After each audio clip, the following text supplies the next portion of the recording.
जी नमस्कार, स्वागत है आपका। मैं हूं अविनाश भट्ट। आज मैं फिर एक नए लोकेशन पे खड़ा हूं। ये बेगूसराय का ही एक जगह है। बचपन बीता है हमारा यहाँ, लुचबी गाछी बोलते हैं इसको। महंत कॉलेज के पीछे का ये जगह है। आज हम बात करने वाले हैं बिहार की वर्तमान राजनीतिक व्यवस्था और बिहार में वर्तमान में जो पत्रकारों की स्थिति है उस पर। तो पहले हम राजनीति से शुरू करेंगे, फिर हम पत्रकारों पे जाएंगे कि आखिर ये विवाद क्या है और पिछले कुछ दिनों से जो सोशल मीडिया के माध्यम से ये तमाम तरह की विवाद चल रही है, ये क्या है। पहले राजनीति की बात करते हैं। आज 5 तारीख है। आज स्वर्गीय रामविलास पासवान जी की जन्मदिन है।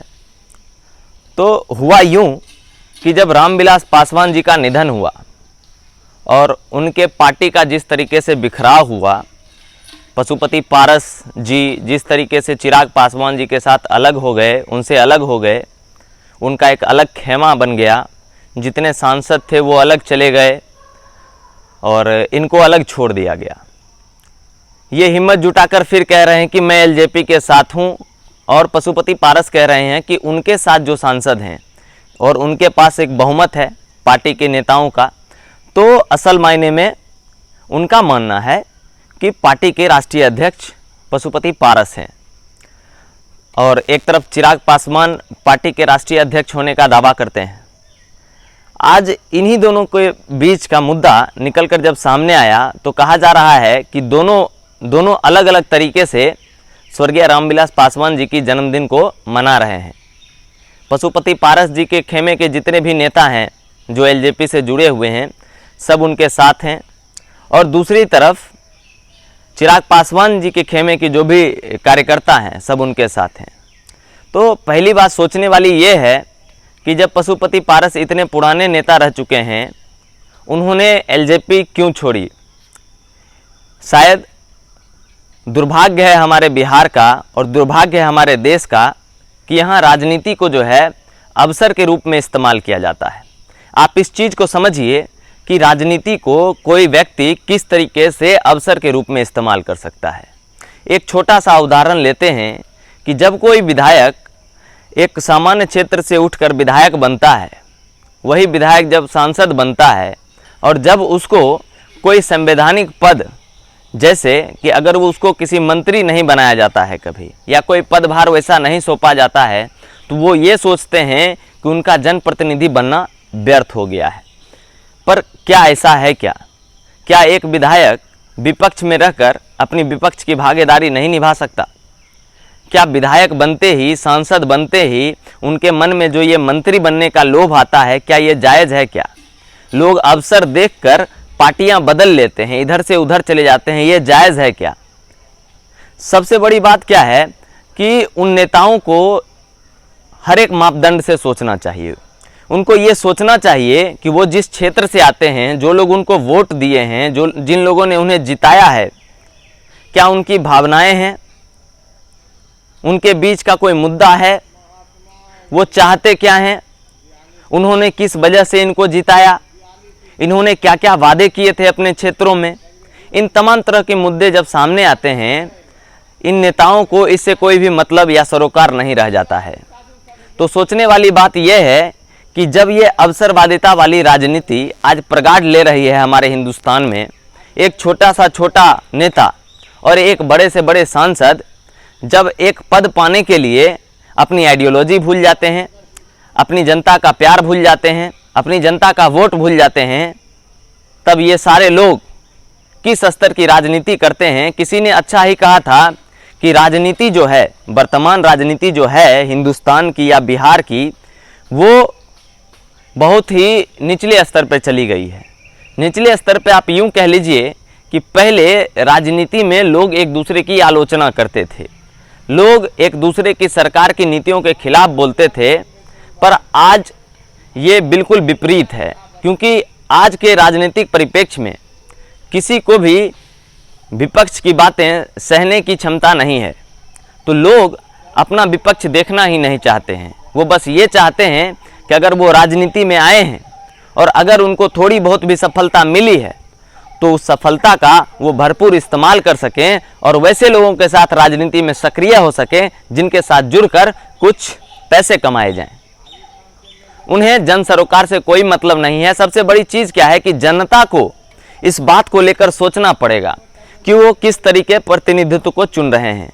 नेल्सन मंडेला जी ने कहा था कि किसी भी समाज का नेता उसके समाज को दर्शाता है। मतलब जैसे बचपन में हम लोग सुनते थे ना, माता पिताजी बोलते थे कि अगर बच्चे का संस्कार जानना हो तो उनके मित्रों से मिल लीजिए। सेम कंडीशन है नेताओं के साथ। अगर पब्लिक का दिमाग जानना है तो वहाँ के उनके लोकल नेताओं से मिल लीजिए, जो वहाँ के सांसद हैं, जो वहाँ के विधायक हैं, तो आपको सब कुछ समझ आ जाएगा कि यहाँ की पब्लिक किस हिसाब से सोचती है। तो जब पब्लिक ही राजनीतिक स्तर खो चुकी है, उन्हें कोई मतलब ही नहीं है, वो जात पात देखकर वोट करती है, तो फिर इन तमाम तरह की चीज़ें निकल कर सामने आती ही रहेंगी। तब अवसरवादिता भरपूर रूप से राजनीति में शामिल होता रहेगा। आज पूरा का पूरा परिप्रेक्ष्य, जो राजनीतिक परिप्रेक्ष्य अभी दिख रहा है पूरे हिंदुस्तान में, वो कुछ ऐसा ही है। तो ये रहा राजनीति की बात। वहीं लालू यादव अभी बाहर हैं। उन्होंने भी कहा है कि मैं भी राजनीति में सक्रिय हो जाऊंगा। सक्रिय होने का मतलब है उनके दिशा निर्देशों पर, उनके सलाहों पर, उनके अनुभवों पर उनकी पार्टी चलेगी, उनके मार्गदर्शन पर उनकी पार्टी चलेगी। अब आते हैं दूसरे परिप्रेक्ष्य की तरफ कि पिछले कुछ दिनों से बिहार में जो बवाल उठा हुआ है कि कोई पत्रकार हैं, वेद प्रकाश नाम है उनका, माना जाता है कि कुछ दिनों पहले किसी हिंदू संगठन या किसी हिंदू कार्यकर्ता के द्वारा उन्हें रास्ते में घेर कर मारने की कोशिश की गई। मीन्स मारने नहीं, धमकाने की कोशिश की गई। तो उसको लेकर एक पूरा बवाल चालू हो गया कि भाई आखिर क्यों ऐसा हुआ, क्यों एक पत्रकार पे इस तरीके से कोई अटेम्प्ट कर रहा है। तो आपको मैं एक बात बता देता हूँ। एक्चुअली में वेद प्रकाश जी जिस तरीके की पत्रकारिता करते हैं वो असल मायने में पत्रकारिता है ही नहीं। कुछ महीने पहले, लगभग 6 महीने पहले, मैं इनकी एक वीडियो देख रहा था। उसमें वो एक किसी दलित महिला से हिंदू धर्म के बारे में, उसकी परंपराओं के बारे में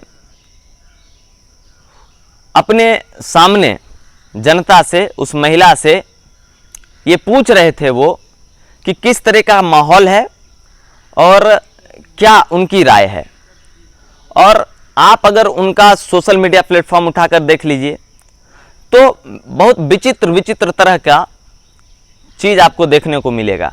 मतलब कि सारे जगह सिर्फ जात पात की राजनीति वो खुद भी करते हैं। मेरा मानना है कि पत्रकार जो है वो किसी एक समुदाय का नहीं होता है, पत्रकार किसी एक धर्म का नहीं होता है। पत्रकार पूरे राष्ट्र के लिए होता है, पूरे राज्य के लिए होता है। तो जब आप अपनी जवाबदेही भूल जाएंगे और निष्पक्ष रूप से पत्रकारिता नहीं करेंगे, आप एक पक्ष की बात को लेकर बैठ जाएंगे, तो फिर इस परिस्थिति में जो जनता आपको देखती है, लाजमी सी बात है, कुछ लोग आपको पसंद करते होंगे, शायद वो जिस समाज से आते हैं उस समाज के लोग आपको पसंद करते होंगे। मगर मैं उन समाज के लोगों को भी ये कहना चाहता हूँ कि इन तमाम तरह के लोगों से बचकर रहने की आवश्यकता है, क्योंकि ये ध्रुवीकरण करना जानते हैं। ये आपको बांट देंगे, आपको बांटकर पॉपुलैरिटी कमाएंगे और उस पॉपुलैरिटी से इन्हें पैसा आएगा, और जब वो पैसा आएगा तो वो वही पैसा अपने भोग विलास में खर्च करेंगे, आपको देखने के लिए नहीं आएंगे। तो अगर कहीं असमानताएं हैं तो उस असमानताओं को उजागर करना चाहिए, न कि उन लोगों को भड़का कर बयानबाजी करवानी चाहिए।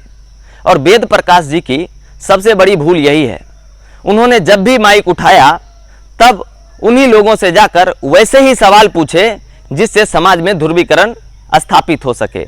आप मुझे एक बात बताइए, ये पूरा विश्व, ये पूरा हिंदुस्तान, ये पूरा बिहार जब एक नए दौर से गुजर रहा है, हम 21वीं सदी में जी रहे हैं, जब जात पात की बात नहीं करनी चाहिए थी हमें, जब धर्म की बात नहीं करनी चाहिए थी हमें, जब एक रूपता की बात करनी चाहिए थी, जब पूरे भारतीय की बात करनी चाहिए थी, तब कोई एक व्यक्ति माइक लेकर खड़ा हो जाता है और किसी दलित से जाकर ये पूछता है कि तुम भूमिहार के बारे में क्या कहना चाहते हो, तुम राजपूत के बारे में क्या कहना चाहते हो।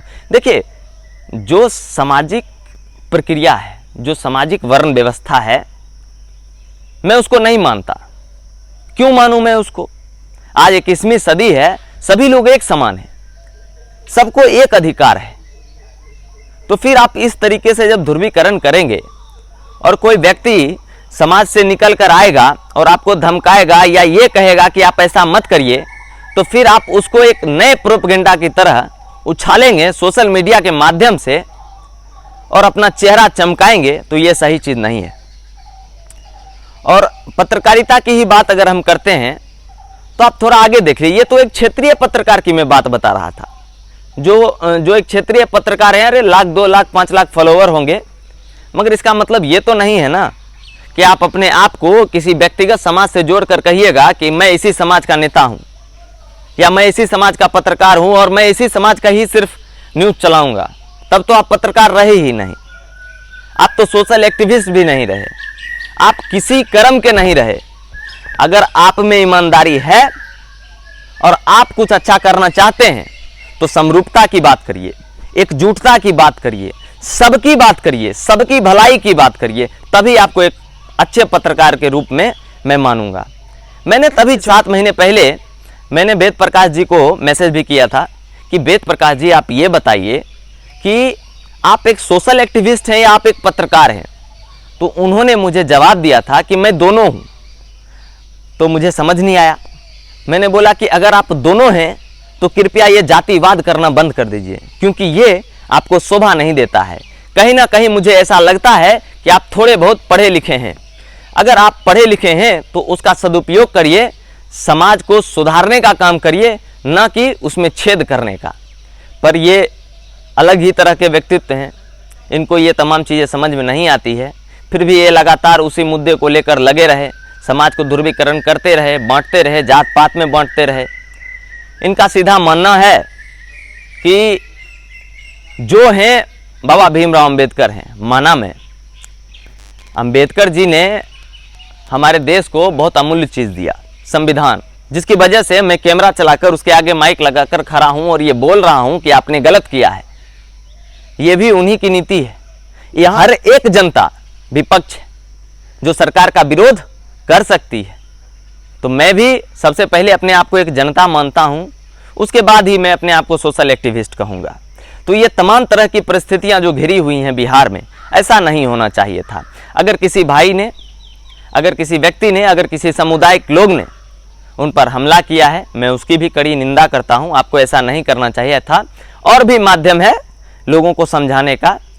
आप प्रशासनिक रूप से भी चुन सकते थे, आप उन पे FIR करवा सकते थे, आप उन पे केस कर सकते थे, मगर आप लोगों ने ऐसा नहीं किया।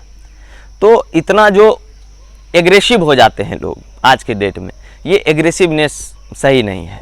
देखिए, जो व्यक्ति गलत कर रहा है उसके खिलाफ आवाज़ उठाएंगे, जो प्रॉपर माध्यम है उस माध्यम से उस व्यक्ति के पास जाएंगे और कहेंगे कि तुम ये गलत कर रहे हो, तुमको ये नहीं करना चाहिए था।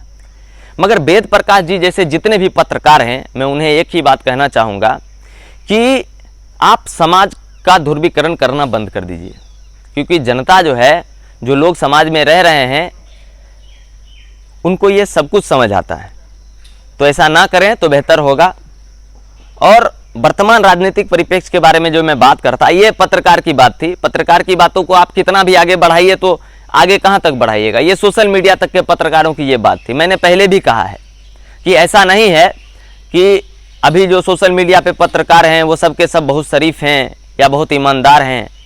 कुछ लोग अपनी छवि चमकाने के लिए, कुछ लोग अपनी झूठी शान बनाने के लिए इस सब तरह का माहौल गढ़ते हैं, समाज में लोगों का ध्रुवीकरण करते हैं, लोगों को बांट देते हैं।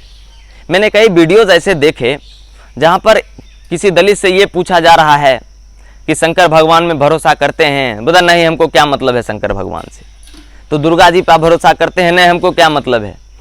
तो यकीन रखना ना रखना वो सब आपका मैटर है, मगर क्या है ना कि आप अगर उसको लेकर सार्वजनिक आ जाएंगे और उस पर उस गंदी गंदी टिप्पणियाँ करेंगे तो आखिर उनको भी मानने वाले बहुत सारे लोग हैं हमारे समाज में ना, तो फिर दिक्कत होती है। किसी के भावनाओं के साथ खिलवाड़ करेंगे, किसी को कुछ भी बोल देंगे या किसी पे टिप्पणियाँ करेंगे। हर एक चीज़ का एक सकारात्मक माध्यम है, आप उस माध्यम से उस आदमी की आलोचना कर सकते हैं, पर इसका मतलब ये नहीं है कि आप ध्रुवीकरण ही एक माध्यम चुन लीजिए कि सरकार को और जनता को किसी ना किसी तरीके से बांट कर रखा जाए। ये गलत है। सरकार भी यही करती है, आप भी यही करते हैं। आखिर कोई ऐसी सरकार है, आप बिहार की बात कर लीजिए, देश की बात कर लीजिए, क्या कोई ऐसी सरकार है जो सबकी बात करती है? कोई कहता है सबका साथ सबका विकास, वहां अगर आप जाकर देखिए तो वहां भी पता चलेगा हिंदू मुस्लिम का ही ध्रुवीकरण होता है। नीतीश बाबू बिहार में कहते हैं सुशासन की सरकार है, यहां भी ध्रुवीकरण होता है। नीतीश कुमार जी तो ध्रुवीकरण करके ही राजनीति में आए हैं। पहले क्या था सर, दलित और सामान्य लोग थे, मतलब जनरल कैटेगरी था। नीतीश कुमार जी आए, उसको दलित और महादलित में बांट दिया। तो जो लोग ध्रुवीकरण करके ही राजनीति में आए हैं, उससे आप कितनी उपेक्षा रखते हैं कि वो व्यक्ति समाज के लिए, हमारे आपके लिए या एक समान जनता के लिए क्या कुछ करेगा? कुछ भी नहीं करेगा। सब लोग अपनी राजनीतिक रोटी सेकने आए हैं, सब लोग यहाँ पैसा बनाने आए हैं और सब लोग पैसा बना लेंगे, राजनीतिक रोटी सेक लेंगे और फिर यहाँ से चले जाएंगे। सौहार्द बिगड़ेगा हमारे समाज का, इस चीज़ को सोचने की आवश्यकता है। यही हम नहीं सोचते हैं, इसीलिए सारा माहौल बिगड़ जाता। अगर मेरा वीडियो आपको अच्छा लगता है तो हमारा चैनल सब्सक्राइब करिए, ज़्यादा से ज़्यादा कमेंट करिए, और कोई टॉपिक अगर आपके मन में आता है कि इस तरह की कोई चीज़ें हैं जो हमारे बीच हो रही है और इस पर कोई लोग आवाज़ नहीं उठा रहे हैं, तो आप मुझे कहिए, मैं उस पर आवाज़ उठाऊंगा। बहुत बहुत धन्यवाद आपका। नमस्कार।